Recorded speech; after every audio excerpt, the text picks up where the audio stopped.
The Work-Energy Theorem. Here are your priming questions. The Work-Energy Theorem. This presentation will help give you a deeper understanding of work and where work comes from and how it relates to energy. So, we can simply define the Work-Energy Theorem as the work done by a net force, and let me underline that, the work done by a net force acting on a particle is equal to the change in kinetic energy. There are three main parts to this. We're going to work with Newton's second law. We'll apply this to work, and we're also going to bring in kinematics for this. And actually, we're going to derive it from one of our kinematic equations using F equals ma. And so let me show you that. So here is a quick derivation. We're going to start with one of our kinematic equations, and the one we're going to start with is Vf squared is equal to V naught squared plus 2AD.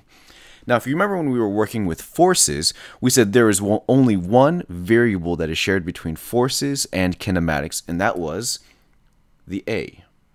And so that's what we're going to use now. So we know that F is equal to ma, and this is Newton's second law. And what we want to do here is we want to isolate the A, so we divide by the m, so we get A is equal to F over m. Remember that this force is the net force, or the sum total of all the forces. And what we're going to do here is we are going to plug in this A over here. So we get is Vf squared is equal to V naught squared plus 2 times F over m times d. And what we're going to begin to do is rearrange this equation until it looks a bit more familiar to us. If you think back to work, we said work was equal to force times distance. So we want to get this so that we have force times distance by itself. And you'll see how the rest of the equation works out as we do that. So we want to isolate the F and D together. And so we start moving things around. So we subtract our V naught squared. So we get Vf squared minus V naught squared is equal to 2 times F over m times d.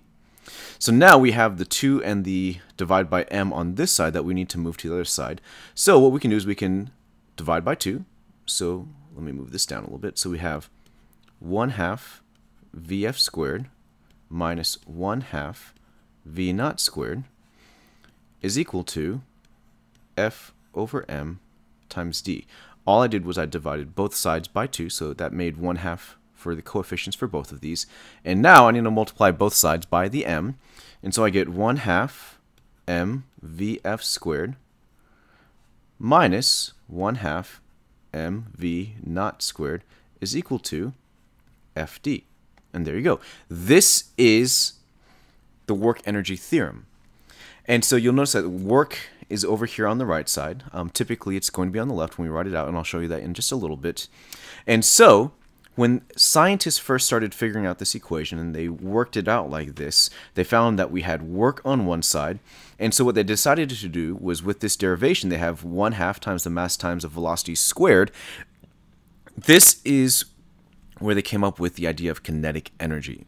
And so we have a velocity, or we can think of these as speeds. And so the kinetic energy is the energy of the movement. So this is how we defined kinetic energy, was through this work-energy theorem.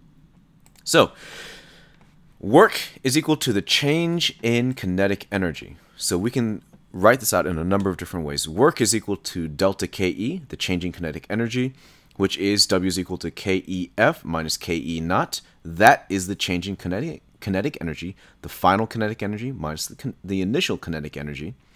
And then we can finally rewrite it as you will most often see this for the work-energy theorem as sigma Fd, which means the net force times the distance that it acts, which is equal to the final kinetic energy, 1/2 mvf squared, minus 1/2 mv naught squared, the initial kinetic energy.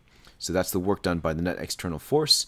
This is our final kinetic energy, and this is our initial kinetic energy.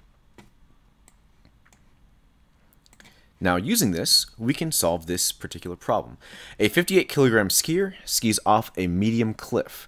A fixed 200.0 newtons of air resistance is present on the way down. The skier's speed is 3.6 meters per second horizontally going off the cliff. Determine the speed at a point that is displaced 20 meters down. Now, what you'll probably realize is that there are a number of ways of working out this problem. We can actually go all the way back to kinematics. So if I were to draw this out, we would say that we have a skier going across, and this would be a projectile problem. So we could use our kinematics, we could have our x and y axes, and we could solve it from there. We can also use forces along with kinematics to find the acceleration, things like that. Now I'm going to show you how to work out this type of, or this particular problem using energy. And what you'll realize is that working with energy makes this problem quite a bit easier. And so, let's get started.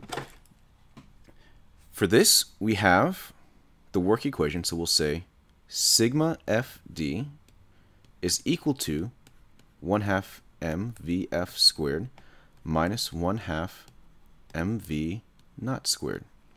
Now, what I'm going to do is I'm going to go ahead and start filling in what we already have. We know our mass is 58 kilograms.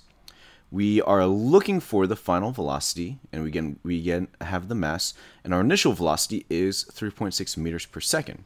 And so I'm going to go ahead and start filling it in so that we can see what we need to find and how to go from there. We also have the displacement.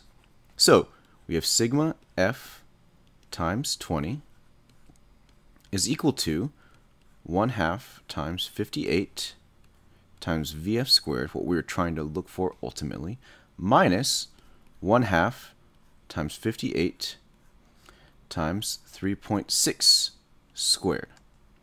And so what you'll notice here is that we are missing two variables. We have sigma f and we also have Vf squared. Now, since Vf squared is what we are ultimately trying to find, that means that we most likely need to find our sigma f first, which means we need to find our net force. So again, this is an application of forces. And so, to help us with this, we can draw a free body diagram. And so if we think of this as our skier, we think back to forces, so we have vectors that we need to draw. We draw our weight going down. That's going to be weight is equal to mg. And in this case, we're also told that we have air resistance. And if the skier is moving downward, we know that the air resistance will be going upward. And this is a simplification of air resistance. We're going to keep things relatively simple for this. Actually, let's use blue. So in this case, this is our weight. That's going to be equal to 58 times 9.8, which gives us 568.4. And we are told that we have 200 newtons of air resistance, so we have 200 going up. And so what we need to do is we need to make the sum of all forces to find the net force. So the sum of all forces, and in this case we'll go ahead and set down as positive. So that's going to be equal to 568.4 minus 200. That's the sum of our forces. And so the net force is going to be 368.4 newtons. That's our sigma f. And so all we need to do now is plug that into our equation. And let me make a little bit of room here. Move this off to the side, shrink it down. And so we can plug in this value, the 368.4, into our sigma f over here and then solve for our final velocity. So let me show you that. So we're going to have 368.4 times 20, which is going to be equal to 1/2 times 58 Vf squared minus 1/2 times 58 times 3.6 squared. Now, as we begin to work this particular problem out, we should get, for this, we will get equal to 29 Vf squared. When you calculate this out, you will add it to the other side, and you will get 7,743.84. We divide by 29, and that gives us a Vf squared, which is equal to 267. And so we get a Vf, when we take the square root, Vf is equal to 16 meters per second. And that's with the correct number of significant digits. And so this was a very simple way of calculating the final speed. Remember, so this is going to be a speed in this case because we have no direction associated with it. Kinetic energy is a scalar quantity. It's just the amount of energy that you have available to you. So, here are your two practice problems.